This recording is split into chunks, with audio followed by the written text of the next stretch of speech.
Welcome to the Political Matrix News. It's the Political Matrix News. This is Tuesday, the 9th of July. My gosh, if Joe Biden does any more debates or any more news conferences, who the hell knows what's going to happen in America for the rest of the year.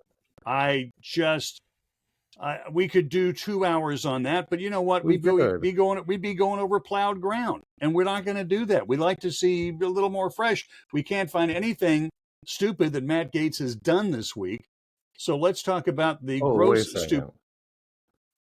Go ahead. I'm Rob Milford. The gentleman with the beard and mustache is Scott Miller. Greg Fink is the one who holds up his hand and says, "Oh yeah." Oh, yeah. There you go. So we're all over the state of Florida, and literally and figuratively, and we're doing the best we can. One of the problems we have in this modern era is communication. Now, you wouldn't think that with everybody face down on their phone on a regular. Anytime somebody sits down, I was at Popeye's Chicken. There's 4 people sitting at the table. The food is there. You know what they're doing? Everybody's face down on their freaking phone. I don't know if they're on Facebook. I don't know if they're on Twitter. I don't know if they're on Instagram. I don't know if they're on Reddit, on Quorum, on whatever. Tinder, Grindr, pick something. As the case may be, right? Well, yeah, Scott, it sounds like I struck a nerve with some of those. But here's the deal. The Political Matrix News is banned where, Greg Fink? We are not showing up where? We are on TikTok, but we cannot play any of our videos right now on TikTok. We are also on Facebook to a degree, but we cannot boost anything or advertise anything at all on Facebook. And it seems like Facebook seems to think that we are basically a campaign or a campaign podcast, and we are not a campaign podcast.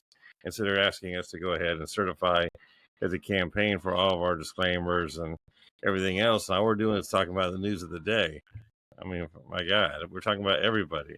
We're not trying to influence the election at all, but they basically said that we were trying to influence elections. And so they went out. I don't even know what disclaimer we would put on something like that. I mean, there's not a campaign disclaimer for us to put on. No, I mean, I've written it. I just wrote it.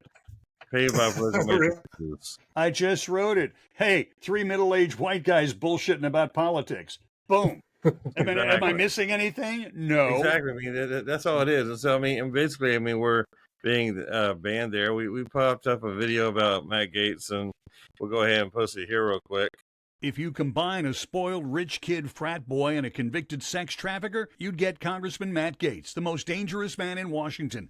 Whether it's supporting tax cuts for the rich, giving aid and comfort to insurrectionists, Matt Gaetz works against the values of American families. But because his multi-millionaire daddy and rich friends continue to support him, Matt Gaetz isn't going anywhere unless we the people join together to kick Matt Gaetz out of Congress. But we need your support. Will you help us? Donate now. We're the Franklin Network. So after we saw that video that we just saw there, that got banned for basically violating community standards.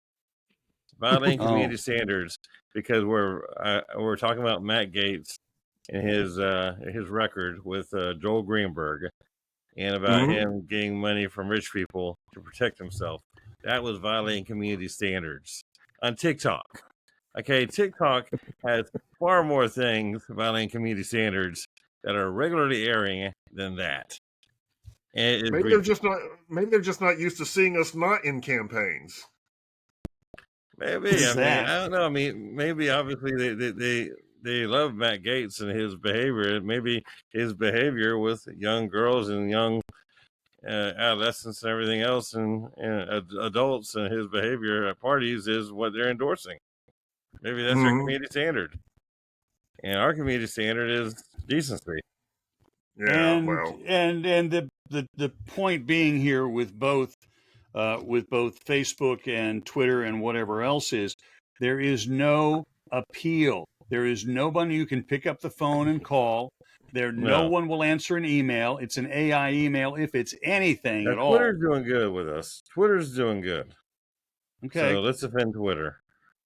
All right, that's fine. But let's also keep, if it's okay for Twitter, then why isn't it okay for Meta? And if and that's Facebook Elon Musk, and Zuckerberg. What's the other one? It's the other one. Yeah. The other one's TikTok. And So Instagram goes along TikTok with good. Instagram and Facebook are the same thing, and they should accept exactly. the pressure. They would understand pressure. Hey, this video is on TikTok. What's your problem? Right. I mean, his videos on Twitter. I mean, we just did a video yesterday, and it got around like 300,000 views on Twitter, and Mhm. and on Facebook, it got banned. And TikTok, it got taken off after like 10 minutes.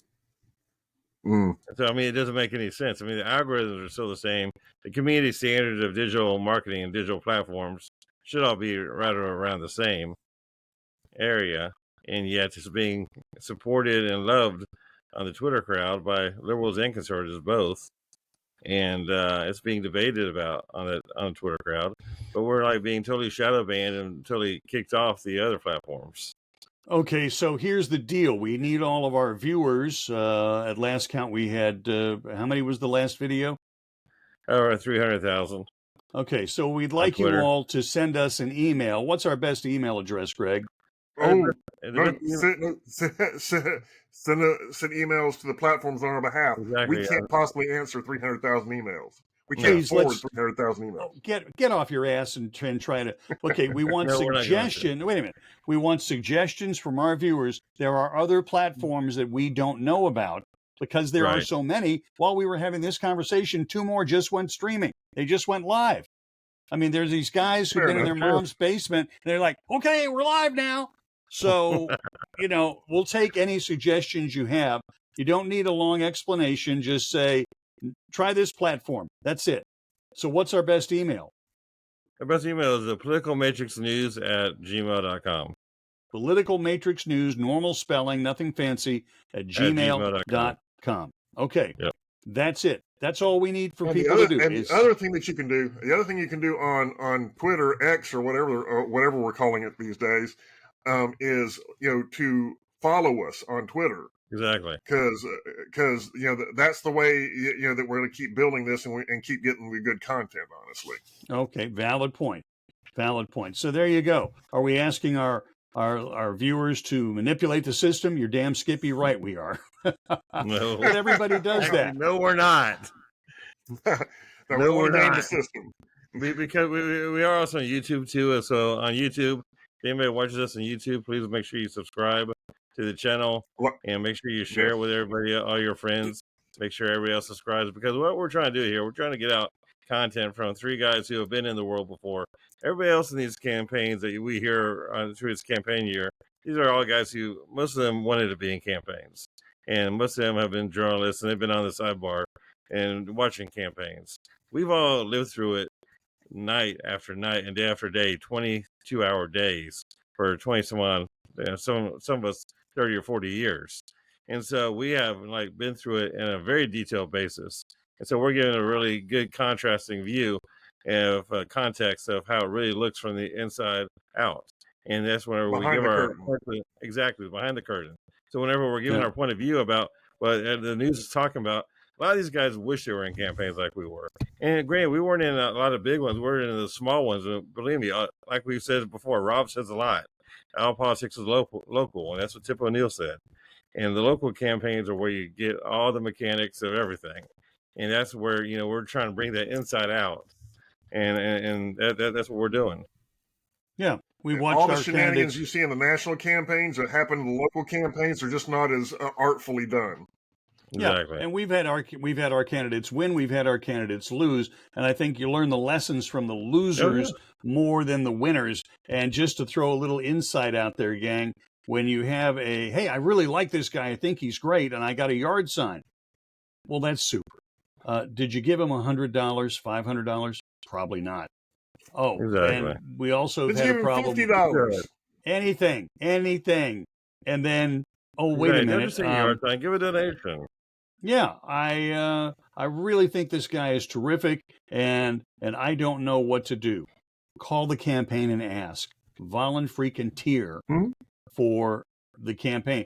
It's retail politics. You got to get out there and knock on the doors. I had the president of the Florida State Senate knock on my door so I would vote for his son. I'm not going to name any names, but it rhymes with Gates.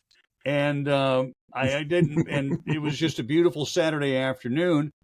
I was speechless. I mean, but I was one person on that street who was a registered Republican. There were probably others, but I wonder if any of them knew who Big Daddy Don Gates was when he knocked on my door. Right. So there is that. But all politics is local. Retail politics wins. We've had candidates lose because they said, "Oh, I've got 8 years of record to run on. You could be the best freaking city council member, county commissioner, mayor." And if the people don't know about it, then you ain't going to win. And we've seen that. And the other problem, since we were talking about money, the other problem is a lot of guys do this because they have an ego. And because they have an ego, they are not prepared to ask somebody for serious money, $1,000, you know. Or raise it. Is that serious enough? Or a fundraising dinner that you need 15, 20,000 out of to really kick it. And they just can't bring themselves to do that. Scott, you want to throw anything on the back end of that? Oh, no. My favorite story, and I've told this story 1,000 times, when we set a client up for a fundraiser on a 100-foot yacht with just stacked full of millionaires. He took the whole cruise, talked to everyone, didn't ask for one penny. You know how much money he got? $100. $100. And basically, he asked a question. He asked us, "What happened?" Like, did you ask anybody for anything? No, and the whole idea is that people want to be asked whenever. I mean, unfortunately, the guys who actually donate to campaigns like to have that power paradigm, to have the candidate come to them and ask them for help so they can get elected. It's all psychological. So, frankly, donors have told me before that they were offended that they weren't asked. Exactly. If they're not asked, they will not give. Whoa. All right. So we're asking you, we're asking you, our viewers, to send us something, politicalmatrixnews@gmail.com, suggestions for other streaming services, other websites where we could post our content. We are well north of about 40 episodes right now. All of them date to this year, so they're pretty daggum current and probably still apply. So with that, we'll close out this segment. Episode. This is the 101. Holy crap. I had no idea. It's amazing what they do when I go out of town for a week or so. I'm Rob Milford. He's Scott Miller. He's Greg Fink. And we are the political... Before we go, you've been complaining since we started this thing about my hat. So I got a new hat just for you. Exactly. It looks the same. So it's...